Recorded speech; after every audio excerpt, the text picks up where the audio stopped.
12 লাখ টাকা যৌতুক নিয়ে একটা সুন্দরী মাইয়ারে বিয়ে করলাম। হ্যাঁ, সুন্দরী মাইয়া বিয়ে করছিস, ভালো করছিস, তাহলে এখন কান্দতেছিস কে? আমার এই দুঃখের কথা শুনলে তুইও কানবি বন্ধু। কোয়াস নাকি তাহলে শুনি একটু কি হয়েছে তোর লগে। তুই তো জানাসই 12 লাখ টাকা ঘুষ দিয়ে আমি একটা চাকরি পাইছি। চাকরিটা পাওয়ার পর থেকে মনে হয় আমার অহংকার বাইরে গেছে। তারপর আমি একদিন মনে মনে সিদ্ধান্ত নিলাম, আমি যেহেতু 12 লাখ টাকা ঘুষ দিয়ে চাকরি নিয়েছি, আমি যারে বিয়ে করবো তার কাছ থেকে 12 লাখ টাকা নিয়ে তারপরে তারে বিয়ে করবো। কিছুদিন আগে আব্বার পরিচিত একজন লোক আমার অফিসে আইলো, আইসা বলতে তোমার আমার পছন্দ হয়েছে, তোমার কাছে আমার মেয়েরে বিয়ে দেবো, তুমি কি বলো? এই কথা শোনার পরে তো আমার শরীরের বাপ বাইরে গেল। আমি বললাম ঠিক আছে বিয়ে করতে পারি, কিন্তু আমার একটা শর্ত আছে। তো মেয়ের বাপ বললো কি শর্ত? সমস্যা নাই বলো। আমি বললাম আমি বিয়ে করলে কিন্তু আমার যৌতুক দেওয়া লাগবে। এখন মেয়ের বাপ বলতেছে সমস্যা নাই, তুমি কি চাও আমার কাছে বলো। আমি বললাম একবারে 12 লাখ টাকা ক্যাশ চাই আমি। যদি আপনি আমার 12 লাখ টাকা দিতে পারেন তাহলে আপনার মেয়ের আমি বিয়ে করতে রাজি আছি। এখন মেয়ের বাপ ধুম করে বলে উঠলো ঠিক আছে তোমার 12 লাখ টাকাই দিমু, বিয়ের আগেই দিমু। এই কথাটা শোনার পরে শরীরটা জানি কেমন একটা শর্ট খাওয়ার মতন হইলো। এখন তো আমি চিন্তায় পড়ে গেলাম, কিরে আমি কল লগে লগে মেয়ের বাপ রাজি হয়ে গেলো, কারণটা কি? কোনো সমস্যা আছে নাকি আবার?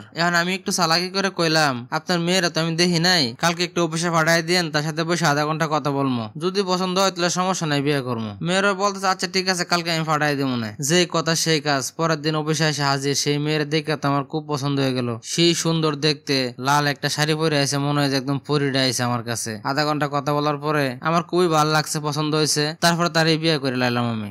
সবই দিয়ে ঠিক আছে, তাহলে সমস্যাটা কই হইলো আবার? সমস্যাটা তারপর থেকে শুরু হইলো। চিন্তা করলাম 12 লাখ টাকা চাইলাম, লগে লগে দিয়ে দিল, তাহলে কি মেয়ের কোনো সমস্যা আছে নাকি আবার? চিন্তা করলাম 12 লাখ টাকা দিচ্ছে, দুই একটা প্রেম করলে করুক, সমস্যা নাই। এখন তো সবাই বিয়ের আগে প্রেম করেই, ভালো মেয়ে দুনিয়াত পাওয়া যায় না এখন আর। তো বাসর ঘরে ঢুকে আমার নতুন বউরে জিজ্ঞাসা করলাম আচ্ছা তুমি কি কি জিজ্ঞাসা সেটা ক। কথাটা বলতে লজ্জা পাইতেছি রে বন্ধু, তোরা যে কেমনে কই।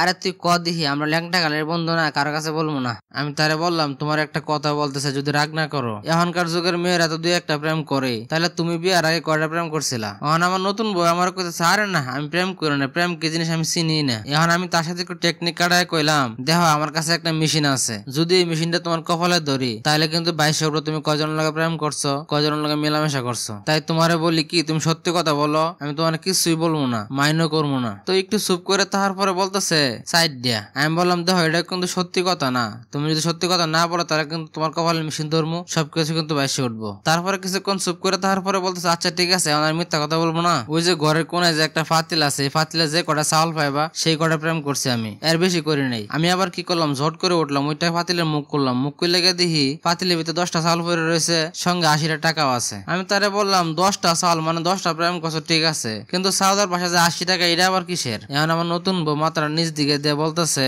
80 টাকা দেখ কেজি চাউল বেচছি। এ দোস্ত তুই আমার একটু দর দর, আমি মনে 3-4 বার একবার হার্ট অ্যাটাক করছি রে তোর কথা হইন না। এই ধরনের মেয়েদের পাল্লায় পড়ে কত পুরুষের জীবন শেষ হয়ে গেছে, কেউ আর মুখ খুলতে পারে না আজও।